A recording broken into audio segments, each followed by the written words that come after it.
This was a picture also that I wanted to show because I was doing one of the trips that I did. We had some young Bosnian scholars traveling with us, and this young woman told us one evening she was very intent on getting her own room when we were traveling around. And we were kind of all like, well, we can understand this.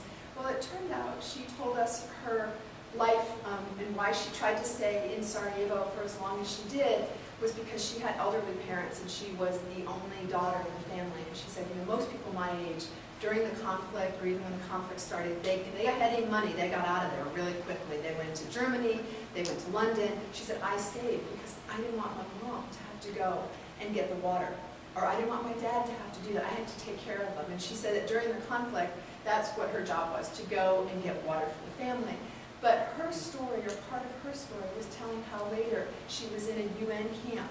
She was in a refugee camp with UN, and she talked about how difficult it was and how she had no privacy in these camps. And then she told us what would happen in some of these camps. So for me, what I realized about conflict and war is you know that wars and conflicts are awful because horrible things happen. But what you don't know is what happens when people are pushed into refugee camps and under the protection of the United Nations or under the protection of foreign soldiers who are supposed to keep you safe. And as she said, people are not safe in refugee camps. It's almost a free-for-all, right? Because there may be soldiers on the outside that are going to protect you from the other, but what about protecting you from your own? And it was this realization about how conflict, you know, certainly happens in a geographic area, but then it also spreads throughout society. And when law and order break down, they break down. And the most vulnerable remain the most vulnerable for a very long period of time. So it took, a very long time for her to open up as to what her story was. But I think for us, what was most shocking was hearing that the international community, that troops who were supposed to be protecting them, yeah, in a way were protecting them, but there was no way that they could protect her from people within their own community. These are just a picture of some numbers of concentration camps throughout Bosnia.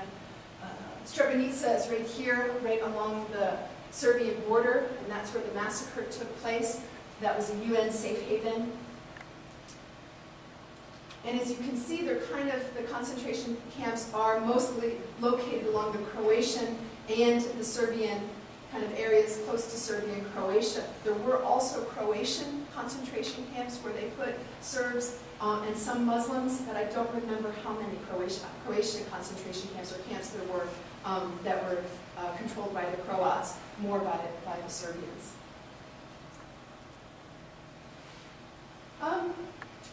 I guess, at the end of the conflict, as I said, the United States led efforts to stop the violence. And fortunately, for at least a while, was very good at ending the violence very quickly. Within about a month, they were able to end the violence in Bosnia, created a state that was more of a federation or a confederation that's dominated by the Republika Srpska. That's the entity in the northeast. In the southwest of the country is the entity called the Federation. Ever since the conflict ended in 1996, there have been a substantial number of foreign troops. I think the foreign troops now are down to about 15,000 foreign troops from the European Union. There's some U.S. advisors, but we have a very small number of troops in Bosnia still. And ever since the conflict ended, we've had kind of an international representative that has helped kind of rule and provide international guidance, and that has been the Office of the High Representative. There still is a High Representative in Bosnia, although that's one of the things that's being negotiated. The Serbs want the EU's heavy involvement and the United States' involvement to really end, and would like the High Representative's office to close down. And that's one thing that Biden has wanted to, the Obama administration, is to keep the High Representative's office open and to keep keep U.S. involvement and engagement high. And not troops, but just the United States to stay engaged in Bosnia. I'm not sure, I guess that was just a picture. Oh, this was a picture of where how the country is now currently divided up. And if the country does get divided again, this is how it would look, although it's still quite uncertain as to what would become of these entities if they were to break up and this wasn't a unified state anymore. The areas in green are the Republika Srpska that are dominated mostly, but not exclusively, by ethnic Serbs. And then the area in pink is the Federation that's a mixture of Muslims and Croats. So I'm not sure how this, it's very much a mixture. It's not defined in terms of Croats only being on the border with Croatia. It's very much ethnically mixed, depending on the town or the village. Yeah, I guess I can't say enough about the potential for the Dayton Peace Accords to break down.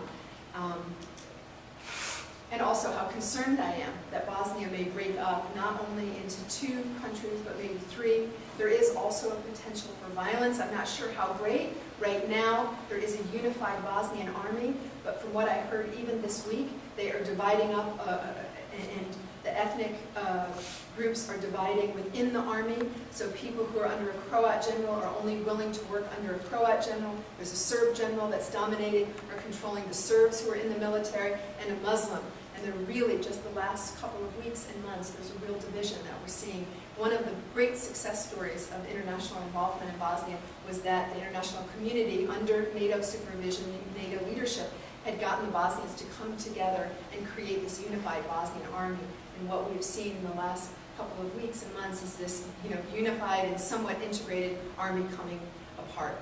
And this is very serious because, who knows what they'll do and how much support they'll get from Serbia and from Russia, because Russia has been providing the Serbians in Bosnia with a lot of support, not just rhetorical support as well.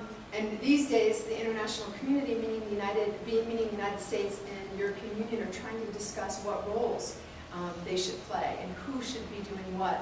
The United States has been pushing for more active engagement and trying to push a lot of the initiatives, a lot of the ideas that came or were embodied in the Dayton Peace Accords. And the Europeans, I'm sorry to say, or at least this is my opinion, the Europeans are kind of retreating a little bit and saying, well, these things don't seem to be something that the Serbs or the Bosnians are in favor of. Maybe we should wait just longer. Maybe we should push these issues. And what we're starting to see is a lot of disagreement among Europeans and the United States on how we should move forward in Bosnia, or if at all. The Europeans are kind of on the, and divided themselves also internally within the European Union as to how the European Union should react to evolving events and Serbian disagreements with how things should go forward. So there's some within the European Union that are saying, maybe we should make these kind of compromises. These are the deals that we need to strike with the Serbs now. And other members of the European Union are saying, no, these were promises that we made to the Bosnian people. These were goals that we had set out in 1996, together with all of the Bosnian leaders at the time, and we need to move forward and implement those. And it's still to be seen as to how things will move forward.